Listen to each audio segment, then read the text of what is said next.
Students, पिछले lecture में मैंने मार्क्स के दो सिद्धांतों की चर्चा की थी।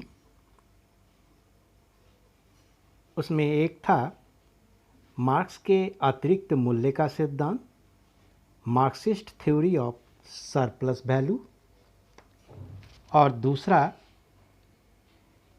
मार्क्स का वर्ग संघर्ष का सिद्धांत, Marxian theory of class struggle. आज हम अगले सिद्धांत की चर्चा करेंगे। मार्क्स का तीसरा सिद्धांत है राज्य संबंधी सिद्धांत, मार्क्सियन थ्योरी ऑफ स्टेट। राज्य के संदर्भ में मार्क्सवादी विचारधारा सामान्य मत से सर्वथा विपरीत है।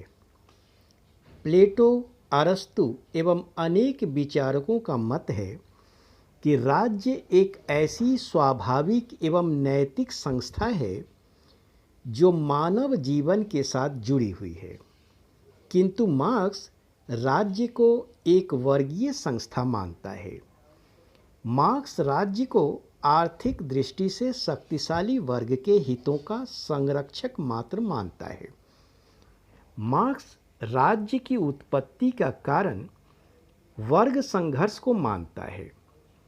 उसके अनुसार आदिम साम्यवादी युग में राज्य का कोई अस्तित्व नहीं था, क्योंकि उस समय समाज के वर्गों के आर्थिक हितों के बीच कोई टकराव न था तथा समाज की व्यवस्था बिना राज्य संस्था के स्वयं चालित थी।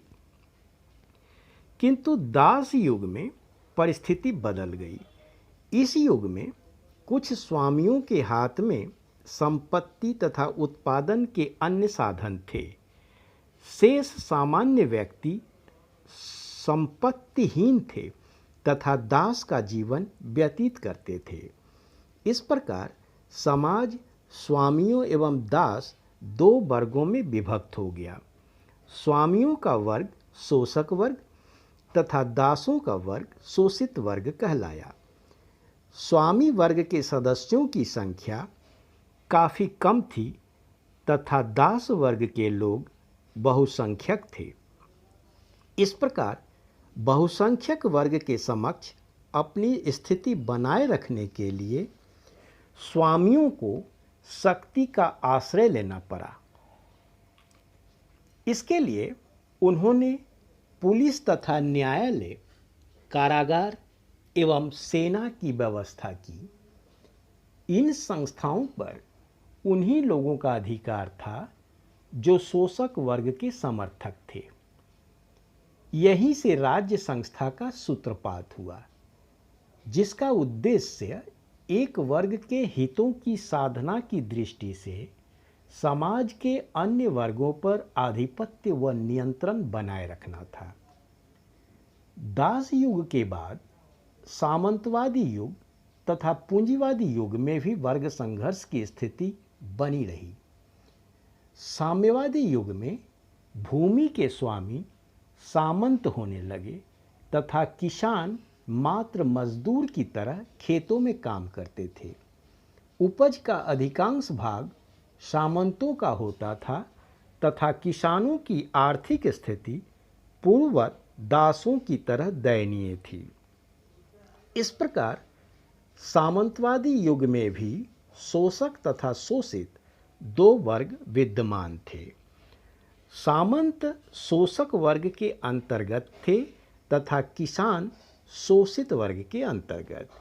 इस युग में भी राज्य एवं उसके साधन आर्थिक दृष्टि से सामंतों के हितों का ही पोषण करता रहा। इसके बाद वर्तमान पूंजीपति युग में पूंजीपति तथा श्रमिक दो विरोधी हितों वाले वर्गों का जन्म हुआ। संपत्ति के अधिकांश भाग पर पूंजीपतियों का स्वामित्व है तथा श्रमिकों को कम से कम पारिश्रमिक पर अपने श्रम को बेचना पड़ता है। मार्क्स के अनुसार इस युग में भी राज्य का रूप वैसा ही बना हुआ है तथा राज्य के समस्त साधनों पर आर्थिक दृष्टि से संपन्न पूंजीपति वर्ग का अधिकार है, जो उसका प्रयोग आर्थिक दृष्टि से भिन्न श्रमिकों के शोषण तथा अपने हित साधन के लिए करता है। इसके अतिरिक्त प्रजातांत्रिक राज्य को भी मार्क्स ठीक नहीं मानता। लोकतांत्रिक प्रणाली में यह कहा जाता है कि राज्य की संपूर्ण शक्ति जनता में निहित होती है तथा राज्य जनता के प्रतिनिधियों द्वारा जनता के हित में चलाया जाता है। किंतु मार्क्स की यह मान्यता है कि लोकतंत्र व्यवहारतः धनिक तंत्र है, क्योंकि इसमें भी शासन की वागडोर वस्तुतः धनिक वर्गों के हाथ में ही होती है। यदि राज्य की प्रतिनिधि संस्थाओं में कभी जनता के वास्तविक प्रतिनिधियों को बहुमत हो जाए और ये संस्थाएं पूंजीपति वर्ग के हितों के विरुद्ध कार्य करने लगें, तो पूंजीपति वर्ग इन संस्थाओं को बलपूर्वक नष्ट कर देता है। उपर्युक्त विवेचना से यह स्पष्ट है कि मार्क्स के अनुसार राज्य एक पक्षपात रहित संस्था नहीं है, जिसका उद्देश्य सभी वर्गों एवं व्यक्तियों के हितों की रक्षा करना है, वरन यह एक ऐसी वर्गीय संस्था है जिसका उद्देश्य शोषक वर्गों के हितों की रक्षा करना तथा उसे शोषित वर्ग के अधिकाधिक शोषण की ओर प्रवृत्त करना। मार्क्स के शब्दों में राज्य मात्र एक ऐसा यंत्र है जिसकी सहायता से एक वर्ग दूसरे वर्ग का शोषण करता है। इस संबंध में एंजल्स का विचार है, राज्य अपने सभी रूपों में एकमात्र शोषक वर्ग की संस्था रहा है और प्रत्येक अवस्था में दलित अथवा शोषित वर्ग को दबाए रखने का कार्य किया। राज्य की पक्षपातपूर्ण प्रवृत्ति के कारण मार्क्स उस अवस्था को आदर्श मानता है जिसमें राज्य के अस्तित्व की आवश्यकता ही न रहे। ऐसी अवस्था को वह साम्यवाद का नाम देता है। परंतु इस युग के आगमन के प्रथम चरण सर्वहारा वर्ग का अधिनायकवाद स्थापित होगा। इस काम में राजसत्ता का प्रयोग सर्वहारा वर्ग के द्वारा पूंजीपतियों के प्रतिरोध को कुचलने तथा पूंजीवाद के अवशेषों को समाप्त करने के लिए होगा। इस काल में सर्वहारा वर्ग की अधिनायकवादी सरकार द्वारा व्यक्तिक संपत्ति के उन्मूलन, पैतृक अधिकारों के समाप्त करने के लिए कठोर कदम उठाएंगे। इस युग में गांव तथा शहर, शारीरिक तथा बौद्धिक काम में कोई अंतर नहीं रहेगा। इस काल का कार्य वितरण नियम योग्यता के अनुसार कार्य तथा कार्य के अनुसार वेतन होगा। मार्क्स के शब्दों में अब तक की सभी राज्य व्यवस्थाएं अल्पसंख्यकों की हैं अथवा उनके हित के लिए विद्यमान रही है। सर्वहारा वर्ग का अधिनायकवाद भारी बहुसंख्यक की जागृति तथा स्वतंत्र व्यवस्था है तथा यह भारी बहुसंख्यक के हित के लिए है। मार्क्स की यह मान्यता है कि सर्वहारा वर्ग के अधिनायकवाद के बाद जब विरोधी वर्गों का अंत हो जाएगा तो राज्य की संस्था का स्वतः अंत हो जाएगा। राज्य विहीन तथा वर्ग विहीन समाज की स्थापना के बाद से ही वास्तविक साम्यवादी समाज का प्रारंभ होगा। मार्क्स के अनुसार पुराने बुर्जुआ समाज तथा उसके वर्गों एवं वर्ग विरोध के स्थान पर हम एक ऐसे समाज की स्थापना करेंगे जिसमें प्रत्येक व्यक्ति का स्वतंत्र विकास सभी के स्वतंत्र विकास की आवश्यक शर्त होगी। इसी प्रकार के समाज में धर्म, जाति, रंग तथा धर्म के आधार पर कोई भेदभाव नहीं किया जाएगा तथा प्रत्येक को अधिकतम न्याय प्राप्त होगा। प्रत्येक व्यक्ति को कुछ निश्चित समय के लिए आवश्यक रूप से कार्य करना पड़ेगा, साथ ही उत्पादन सामाजिक आवश्यकताओं के अधीन होगा। प्रत्येक व्यक्ति को उसकी योग्यता के अनुसार पारिश्रमिक दिया जाएगा। जो व्यक्ति काम करने योग्य नहीं होंगे उनके लिए सामाजिक सहायता एवं सामाजिक बीमा की व्यवस्था होगी। इस तरह मार्क्स के राज्य संबंधी विचारों के अध्ययन से यह स्पष्ट है कि राज्य आर्थिक रूप से शक्तिशाली व्यक्तियों के हितों का संरक्षक है तथा वर्ग संघर्ष ही राज्य की उत्पत्ति का कारण है। इसलिए वर्ग विहीन समाज का निर्माण होने पर राज्य स्वतः लुप्त हो जाएगा और यही साम्यवाद का सही रूप होगा। मार्क्स के राज्य संबंधी सिद्धांत की कुछ आधारों पर आलोचना की जाती है। मार्क्स के अनुसार राज्य शक्ति पर आधारित संस्था है। यह एक ऐसा वर्गीय संगठन है जिनका प्रयोग पूंजीपति वर्ग श्रमिक वर्ग का शोषण करने के लिए करता है। आलोचकों के अनुसार राज्य एक वर्गीय संगठन न होकर एक नैतिक संगठन है जिसका उद्देश्य एक मानवीय व्यक्तित्व का विकास है। राज्य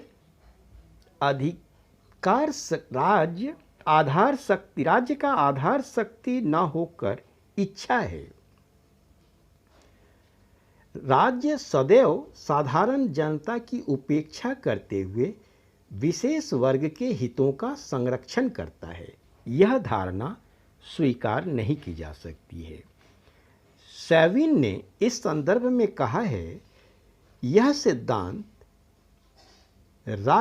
सिद्धांत कि राज्य केवल शोषक वर्ग का एजेंट है, एक क्रांतिकारी अल्पमत का प्रचार मात्र है। यह ऐसा सिद्धांत नहीं है जिस पर कोई सरकार कार्य करती है। अतः आलोचकों के अनुसार राज्य को एक वर्गीय संगठन मानकर चलना दुर्भावनापूर्ण विचार है। आलोचकों का दूसरा तर्क यह है कि वर्तमान कल्याणकारी राज्य में मार्क्स की यह धारणा कि सर्वहारा वर्ग का शत्रु है असत्य है। विभिन्न राज्यों में श्रमिकों के हितार्थ विभिन्न कानून बनाए गए हैं। श्रमिक के कार्य एवं अवकाश के घंटे निश्चित किए गए हैं। उनके लिए न्यूनतम वेतन की व्यवस्था की गई है।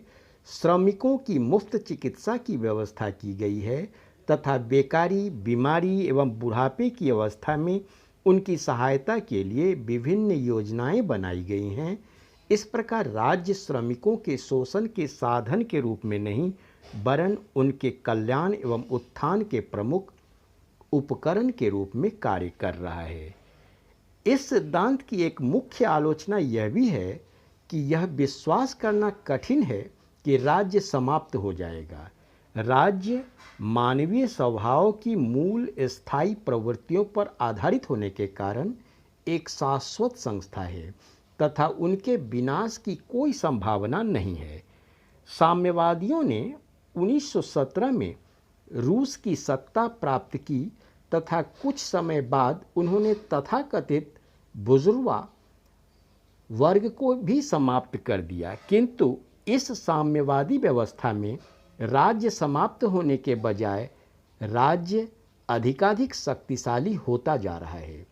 कटु सत्य है कि सत्ता एक बार प्राप्त करने के बाद उसे त्यागना काफ़ी कठिन होता है। लास्की के शब्दों में विष का प्रभाव सर्वविदित है और मान लेना कठिन है कि साम्यवादी उनके प्रभाव से बचे रहेंगे। इस प्रकार मार्क्स की यह धारणा कि राज्य समाप्त हो जाएगा और वर्गहीन समाज की स्थापना होगी मात्र कल्पना है। इसमें वास्तविकता का अंश लेश मात्र भी नहीं है। इन आलोचनाओं के बावजूद मार्क्स के राज्य संबंधी विचार काफ़ी महत्वपूर्ण हैं। यदि मार्क्स द्वारा कल्पित राज्य को मनुष्य वास्तविकता में ला सकता तो निश्चित ही समाज से आपसी द्वंद्व समाप्त हो जाएगा तथा सभी को आवश्यकतानुसार पारिश्रमिक प्राप्त हो सकेगा। रूस, चीन आदि कुछ साम्यवादी देश मार्क्स के द्वारा प्रतिपादित राज्य की कल्पना साकार करने का प्रयत्न भी कर रहे हैं।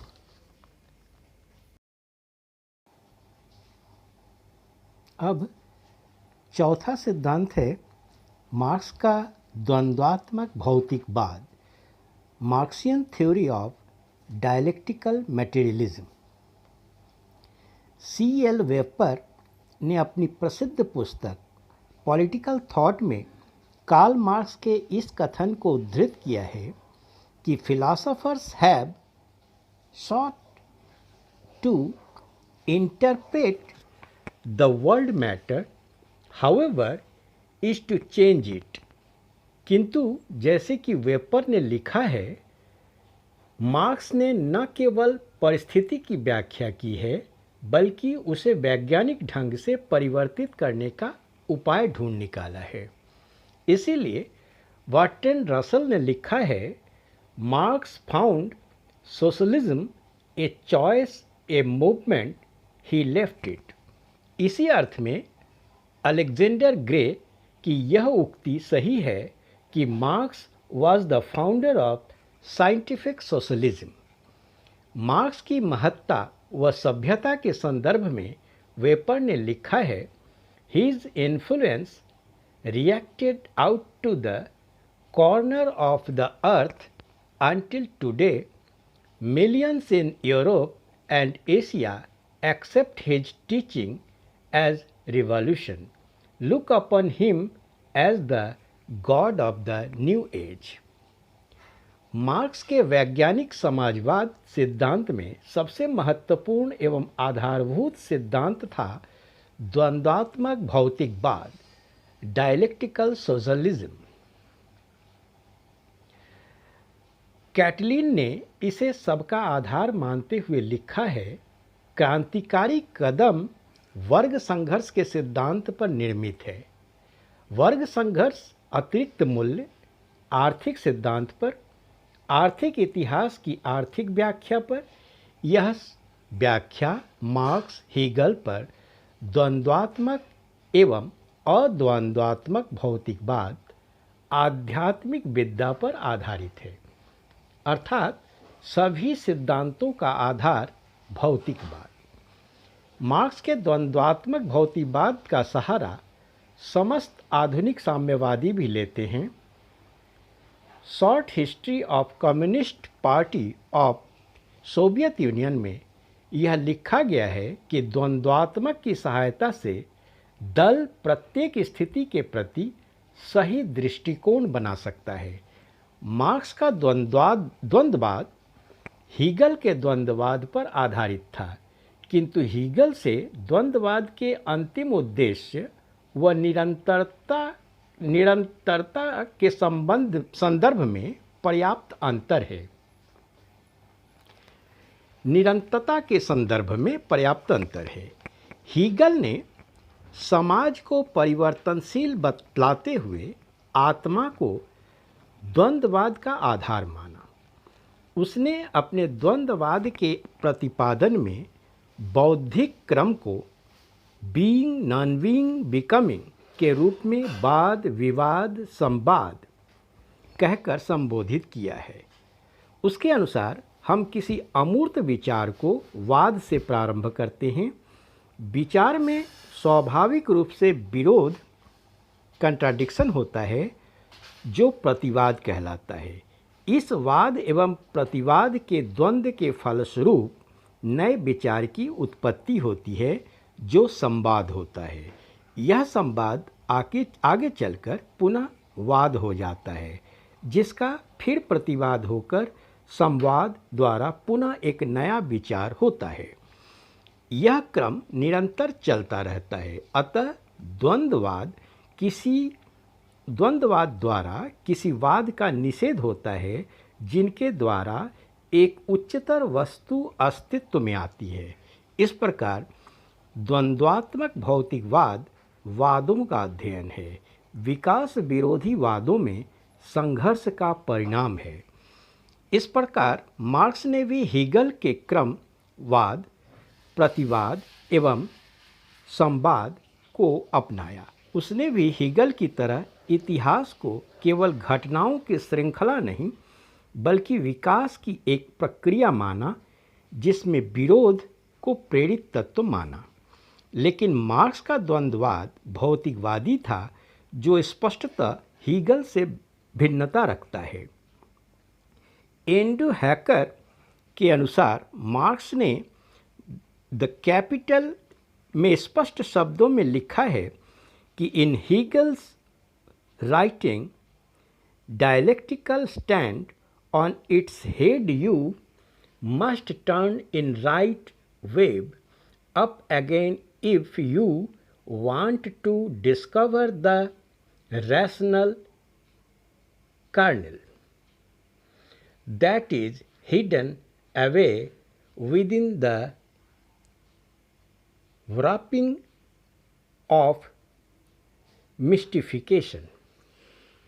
हीगल ने जहां आत्मा को द्वंद्ववाद का आधार माना है, वहां मार्क्स पदार्थ को आधार मानता है।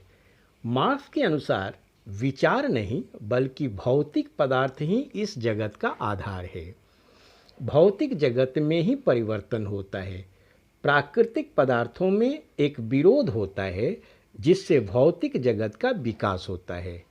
मार्क्स का यह भौतिकवादी द्वंद्ववाद विकासवादी स्वरूप का है। इस सिद्धांत के अनुसार यदि गेहूं के दाने, जो कि वाद है, उसे जमीन में गाड़ दिया जाता है तो इसका प्रतिवाद बीज का नष्ट होना होता है और फिर संवाद की अवस्था में लहलहाते पौधे में इसका विकास होता है। मार्क्स एवं हीगल के द्वंद्ववाद के निष्कर्ष में भी भिन्नता है। जहां हीगल का द्वंद्ववाद दार्शनिक आदर्शवाद को जन्म देता है, वहां मार्क्स का द्वंद्ववाद वैज्ञानिक समाजवाद को। वेपर के अनुसार हीगल का द्वंद्ववाद राज्यवाद में अंतर करता है, तो द्वंद्ववाद का निष्कर्ष राज्यविहीनवाद है। मार्क्स ने द्वंद्व के बारे में नहीं बतलाया कि राज्यविहीन समाज की स्थापना के बाद क्या होगा। मार्क्स ने अपने द्वंद्वात्मक भौतिकवाद द्वारा स्पष्ट किया कि प्रकृति अचानक एकत्र की हुई वस्तुओं का संग्रह नहीं है। वस्तुओं में गतिशीलता है। वस्तुओं में आंतरिक अंतर्निहित विरोध है और परिवर्तन गुणात्मक तथा मात्रात्मक दोनों प्रकार के होते हैं। मात्रात्मक परिवर्तन में गेहूं के अंकुर का दोनों में परिणत होना है तथा गुणात्मक परिवर्तन में, जैसा कि वेबर ने कहा कि water becomes ice, feudalism, capitalism, socialism. Marks ने द्वंद्वात्मक भौतिकवाद द्वारा आर्थिक अवस्था को आधार मानकर मानव इतिहास की भौतिकवादी व्याख्या की। उसने मानव जीवन की विभिन्न अवस्थाओं में द्वंद्वात्मक प्रणाली को समझाया। उसके अनुसार प्रत्येक अवस्था में उत्पादन शक्ति का वाद एवं उत्पादन संबंधों का प्रतिवाद एवं इन दोनों के विरोध के फलस्वरूप संवाद में नई अवस्था आती है। इस प्रकार उसने प्रत्येक अवस्था में दो वर्गों के विरोध तथा संवाद के रूप में एक नए वर्ग का उदय माना है। जैसे पूंजीवाद की व्यवस्था वाद है, जिसमें असंगति रहती है कि समाज पूंजीपति और सर्वहारा दो वर्गों में बटा रहता है। इसमें संघर्ष के कारक प्रतिवाद के रूप में सर्वहारा वर्ग के अधिनायक तंत्र की अवस्था आती है। फिर इन दोनों अवस्थाओं के संवाद के रूप में साम्यवादी अवस्था आती है, जिसमें स्टेट विल वाइदर अवे, अर्थात राज्य का लोप हो जाएगा। द्वंद्वात्मक भौतिकवाद के ही आधार पर मार्क्स वर्ग संघर्ष को अवश्यंभावी बताता है तथा मार्क्स का द्वंद्वात्मक प्रकृति के प्रत्येक पदार्थ को अंतर्निहित विरोध युक्त मानता है। आंतरिक विरोध ही संघर्ष का कारण एवं उन्नति का मूल तंत्र है। मार्क्स के द्वंद्ववाद में गुणात्मक तीव्र गति द्वारा क्रांति का औचित्य सिद्ध किया गया। उसने द्वंद्व में बताया कि मात्रात्मक मंद गति से परिवर्तन उपसिद्धि है। शोषित वर्ग सने सने उन्नति नहीं करेगा, वरन वह क्रांति के रूप में तीव्र गति से परिवर्तन करेगा। प्रत्येक को नीति में त्रुटि किए बिना सुधारवादी क्रांतिकारी होना चाहिए। इस प्रकार मार्क्स ने द्वंद्ववाद द्वारा ही क्रांति को अनिवार्य एवं न्यायसंगत बना दिया। मार्क्स का राज्य सिद्धांत भी द्वंद्ववाद पर आधारित प्रतीत होता है। उसके अनुसार राज्य की उत्पत्ति इतिहास की प्रक्रिया में उस समय होती है जब समाज ऐसे दो विरोधी गुटों में विभक्त हो जाता है जिनके हित परस्पर विरोधी होते हैं और उनमें कोई सामंजस्य स्थापित नहीं हो सकता। इस प्रकार राज्य वर्ग संघर्ष द्वंद्ववाद को मानता है। इस प्रकार मार्क्स ने अपनी द्वंद्ववादी भौतिकवाद में आर्थिक वर्ग पर आधारित वाद, प्रतिवाद एवं संवाद की व्याख्या की। जिस लक्ष्य की ओर मार्क्स का द्वंद्ववादी भौतिकवाद बढ़ रहा है वह ऐसे समाज की स्थापना है जिसमें न कोई वर्ग भेद होगा न कोई शोषण। समाज राज्य विहीन वाद कोई अवस्था नहीं आएगी, अर्थात प्रक्रिया रुक जाएगी। इस सिद्धांत की भी आलोचना हुई है।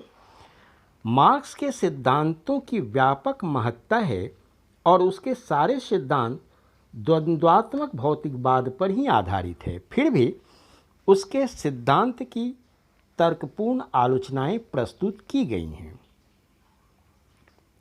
सबसे पहले वेपर ने कहा है, द्वंद्ववाद की धारणा अत्यंत गूढ़ एवं अस्पष्ट है। मार्क्स ने इसे कहीं भी स्पष्ट नहीं किया। लेनिन से इस संदर्भ में कहा कि हीगल का अध्ययन किए बिना मार्क्स के द्वंद्वात्मक भौतिकवाद को नहीं समझा जा सकता। फिर मार्क्स की इस धारणा को कल्पनात्मक कहा गया है। मार्क्स का मानना है कि पूंजीवादी अवस्था के बाद सर्वहारा वर्ग का अधिनायकत्व स्थापित हो जाएगा और फिर वर्गविहीन समाज की स्थापना होगी। काल्पनिक मान्यताओं पर आधारित है क्योंकि द्वंद्ववाद में भी इस घटना को पूर्व अनुभूति नहीं हुई है। फिर आलोचकों में कहा गया है कि मार्क्स ने द्वंद्ववाद में आर्थिक घटकों पर जरूरत से अधिक महत्व दिया है। आर्थिक परिस्थितियों के अलावा और भी कई कारण मानवीय क्रियाओं को प्रभावित करते हैं। मनुष्य की चेतना का प्रभाव अधिक प्रभावी होता है। मनुष्य की चेतना का प्रभाव अधिक प्रभावी होता है। एक दृष्टि से मार्क्स द्वारा सर्वहारा वर्ग की क्रांति के प्रतिपादन के पीछे भी पूंजीपतियों के विरुद्ध मानवीय चेतना के तत्व ही कार्यरत हैं। इसके बाद मार्क्स यह मानता है कि द्वंद्वात्मक पद्धति द्वारा ही इतिहास का क्रम सदैव उन्नति की ओर रहा है, किंतु वास्तव में स्थिति ऐसी नहीं है। मानवीय इतिहास मात्र उत्थान का ही नहीं वरन उत्थान और पतन दोनों का रहा है। मार्क्स अपने भौतिकवाद की धारणा में बिल्कुल ही अस्पष्ट है। फ्यूद्रेक की आलोचना करते समय उसने लिखा है कि परिस्थितियां मनुष्य के द्वारा ही बदलती है, पर दूसरी जगह वह स्वयं कहता है मनुष्य अपने इतिहास का निर्माण स्वयं की चुनी हुई परिस्थितियों द्वारा नहीं करता। मार्क्स के द्वंद्वात्मक भौतिकवाद की आलोचना के संदर्भ में यह उल्लेखनीय है कि मार्क्स का अनुराग द्वंद्वात्मक भौतिकवाद में दर्शन प्रणाली के रूप में नहीं था। इसका उपयोग अपने कार्यक्रम को प्रभावी ढंग से प्रस्तुत करने के लिए किया था। अब निष्कर्ष के रूप में हम यह कह सकते हैं कि मार्क्स का द्वंद्वात्मक भौतिकवाद हीगल के द्वंद्ववाद से काफ़ी मिलता है और वह मार्क्स के समस्त सिद्धांतों का आधार है। मार्क्स की महत्ता के सभी कारणों का यह कारण है।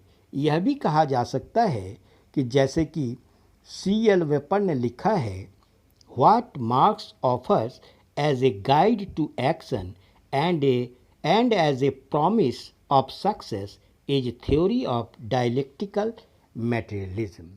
धन्यवाद।